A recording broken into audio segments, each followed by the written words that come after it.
Well, hey friends and neighbors, this is Chuck out at Sheraton Park Farms. Welcome back to the farm. So y'all know one of the primary things that we do the primary thing that we do around here to generate income is to go to the farmers markets and sell retail packages of pork, beef, and chicken. Something that we also do, we do not talk much about this, is we also sell in bulk. And we like selling in bulk for a couple different reasons. We like selling whole cows, half cows, quarter cows, whole pigs, half pigs, bulk orders of chicken. There's some advantages and disadvantages of doing that on both the farmer side and on the consumer side. Sondra's gone to pick up, 2 cows and 2 pigs at the butcher. She'll be back in just a few minutes. Let's get that in the freezer, we'll get it unpacked, and then we're going to talk to you a little bit about the pros and cons of buying and selling meat in bulk.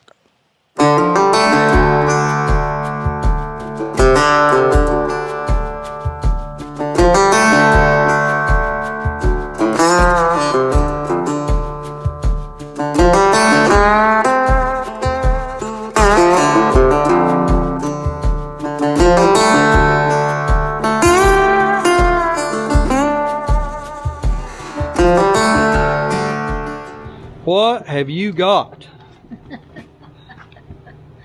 I got a little beef and I got a little pork. Just a little? Just a little. Well, it looks like more than a little to me.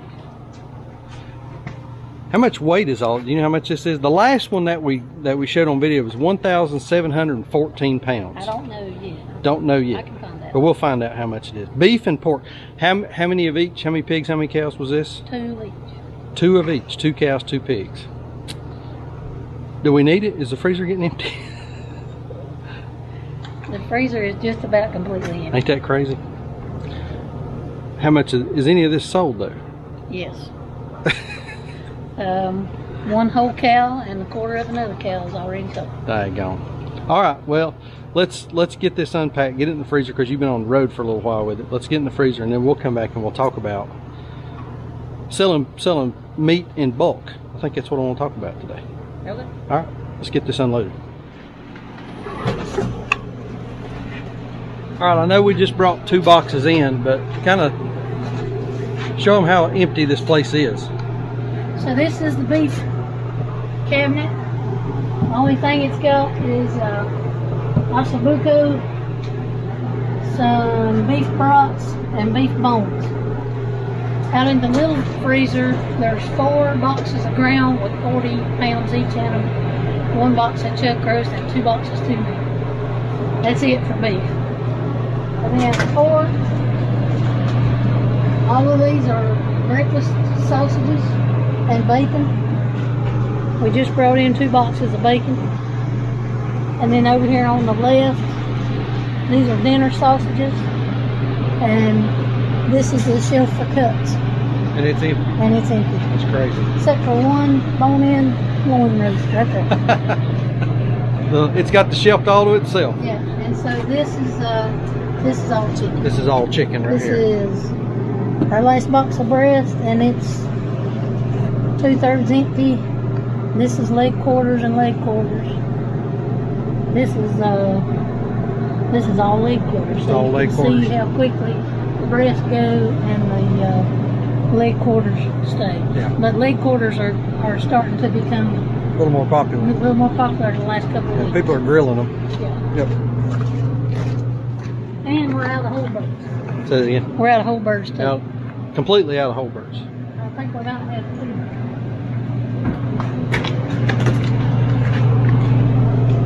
Got some stew birds. That's all we got. Got a couple We don't have birds for frying. Got some big stew birds back here, but nothing for like the barbecue or nothing to fry, anything like that. So there's 6 stew birds. That's all we got. Wow. Cold in here.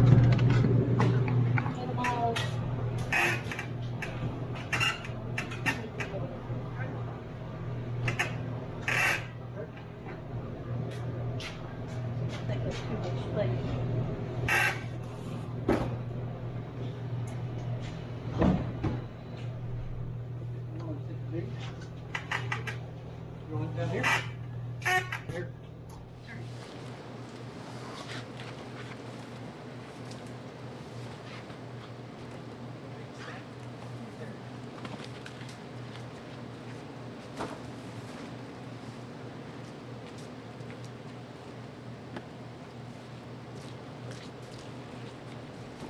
So you want to talk a little bit about how these things come numbered and separated, and what we've sold and how we keep it separate? So when we do a cut sheet for a customer, if they want a whole, that's easy. Right here is the back tag number on that animal, 5106. So if somebody buys a half, when I do the cut sheet, I tell Piedmont Custom Meats that I want an A side and a B side.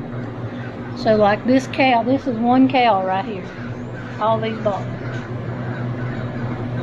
And so one half of it is going to one customer, the other half is going to another customer. So I can do a cut sheet for side A and a cut sheet for side B, and that's what we've got right here. And the way I know that is with that back tag number, they will put an A and a B. So I know which customer was the A side cut and which customer was the B side. And so this now what I'm doing is I'm going through and I'm putting a 6A on all these. So when we load them in the freezer, they go in long ways. They put the labels on the short side. So I'll mark them all and I'll know which ones go with which customer, because I've also got 3/4 of a cow that I can sell retail. So I've got to break out a front quarter for another customer. We've sold 1 1/4 worth of beef on this load in bulk. And so I have 3/4 of a beef to sell retail. So I've got to go through and pick all that out, and this afternoon put it in the coolers and get it ready to go to the farmers markets tomorrow. The retail stuff. The retail stuff. So when are customers coming to pick this up? I've got one coming on July the 7th. If I can get all this done today, I will contact the other 2 customers, see if they want to come on Sunday. But I know I've got them scheduled for at least Wednesday of next week. Nice. Yeah. All right. Let's finish getting this in. Then we'll talk some about the economics of this and why we like selling wholes and halves. Okay. This is why we go through things. This is why what? We go through things. Yeah. Get it a little more organized. Okay. That one's good. Right. So yeah, only thing we're really doing with these is pulling out what these 2 customers didn't want. Everything else is fine. And then this because customer. I've already. So Piedmont will send me an inventory spreadsheet. Okay. It's an Excel spreadsheet. Okay. So I take let's say I take my cut sheet for this customer, and on that inventory spreadsheet, I break out which ones are his. That's why I said he was 14 and this one was 1401. Okay. This one designates A and that one designates B side. Gotcha. Yeah, it makes sense. And so I go back to the cut sheet and I start looking at that inventory list that she sent. Yeah. And I can tell that she did exactly what he wanted. Okay. So I don't have to even open the boxes. And so this So this customer, when they come, you just pull the ones with his initial his, on it. and that's it. Okay. So this can go back in?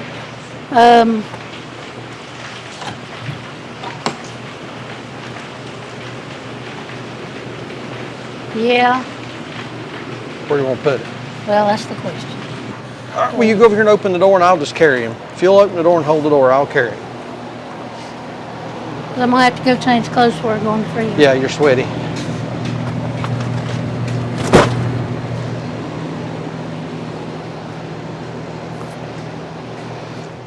All right, so there's, you get me tickled. So there's 47 boxes, 2 cows, 2 pigs in the freezer. And like I said a few minutes ago, 1 1/4 of those cows were sold, so that left us with 3/4 of a cow to sell. That gets kind of confusing, doesn't it? Yes. So I want to talk a little bit about the pros and cons of selling bulk as the farmer, and then some of the pros and cons of buying bulk as the consumer. So from the farmer's perspective, and I'll let Sandra talk about doing cut sheets and keeping all of it straight and that kind of thing, but from the farmer's perspective, it's actually, I think it's somewhat easier to sell wholes and halves. Quarters are a little confusing, but wholes and halves for a couple reasons. Number one, you move a lot of product at one time. and all that product goes out the door, and you don't have to haul it back and forth to the market.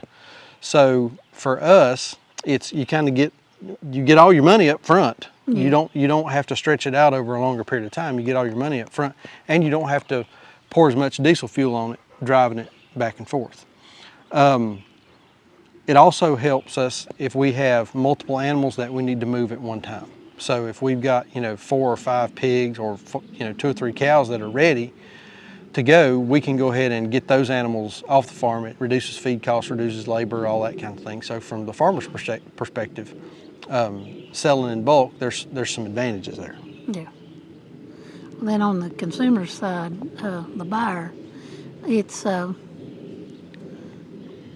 the biggest pro I can think of is the cost. When you take all the cuts together, everything that you get in a half a cow, and average it out, they're paying per pound about 10 cents more than what we sell a pack of ground beef for. So they're getting steaks and roasts and everything basically for the same price as ground. Yeah, That's what pretty it sort of much. ends up working. And another pro on the consumer, and this is where we spend a lot of time, and where we spend a lot of time today, and some of it we caught on film and some of it we didn't, just because there's a lot of it. We have to spend the time to pull out customer orders and separate customer orders, but from the customer's perspective, they get exactly what they want. And we like doing that, because we don't want to sell somebody a whole cow and it's just meat they put in their freezer that they never use. So Saunders sits down and spends a lot of time with the customer talking about, what do you like to eat? Do you like ground? Do you like roast? Do you like your steak with a bone in? Do you like your steak with a bone out? And giving customers those choices so that they can decide what they want to buy. And so from the customer's perspective, they get what they want, as opposed to coming to the market whenever you're coming to buy a pack of ground beef. We've always got ground beef, but you want to come buy a ribeye steak. And we don't always have ribeyes. Yeah. How many ribeyes did we have out of this? And they'll all be gone tomorrow. 10. We had 10 ribeyes out of these 2 cows, and 6 of them are already gone. Yeah. We had a pre-order for 6. So he's going to have 2, and I'm going to have 2 to sell tomorrow. And we may not, 2 of them may stay here at the house. No, we got to sell them. No, we don't. Yeah, we got to sell them. Ribeyes are money makers. Oh. But yeah, so the reason that is because the customer that bought a quarter bought a front quarter. And so the front quarter is the ribeye. If you buy the back quarter, you get the loin and the fillets and the sirloins. But if you buy a front quarter, you only get 1 cut of steak. But it's the best cut of steak, in my opinion, the ribeye. The ribeyes. So from the customer, getting what you want, buying it at a cheaper price. Disadvantages being you have to have the storage space. So there are some charts online, and I'll post a link to some of those in the description down below. There's some charts online how much freezer space you need for a whole, a half, or a quarter cow. Yeah. And so from the customer, you got to have that room. Also for the customer, it is a little bit more of a cash outlay on the front side, but you buy it cheaper. So it's kind of volume buying, bulk discount kind of thing. And on the customer side, what could be a disadvantage is depends on what farmer you're talking to. Some farmers won't go through the process of asking you what you want. You tell them you want a half a beef, and 2 weeks later you get a phone call saying your half a beef's ready, and you have no idea what you're getting. You're just getting whatever they chose for you to get. So that's one of the perks of dealing with us is you get a pretty fair education on the cuts of a beef or a pork or whatever it is you're wanting. So we try to spend a lot of time and educate folks on what it is and how it is and why it is. Yeah, yep. And the customer's more satisfied because they're getting what they want, and then that increases the chances of them coming back to us to buy next year after they've worked through that whole cow, half cow, or whatever bulk that they bought. So, what else? That worked out pretty good. Yeah. I appreciate you helping me well, with it. and I admire you for keeping all that stuff in that freezer straight. Gosh almighty. That's a lot of different cuts, a lot of stuff coming and going. A lot of stuff. But it's good to have the freezer kind of stocked back. Yeah, it'll last a couple of weeks and then we'll be right back, We'll be right right back back where in we the was same at. boat. Yeah. But let's see, July coming up. Next month we've got 10 pigs going at one time. Yep. That's going to be our biggest pig roundup ever. So we got 10 pigs going. And how many? We got 2 cows? 3. Got 3 cows. So we got 10 pigs, 3 cows going next. Are any of those cows sold? I think one of the cows is completely sold. I think I've got 2 half cow customers. And then we had a customer reach out that was interested in buying a half a pig, didn't we? Whole pig? No. I thought we had an email on that. But I anyway. don't have anything on pigs right now. Yeah. So that'll help restock everything. So, like we always say, please keep us in your prayers. May God bless you and your families. And we'll see you on the next video. Thanks. Thank you, baby.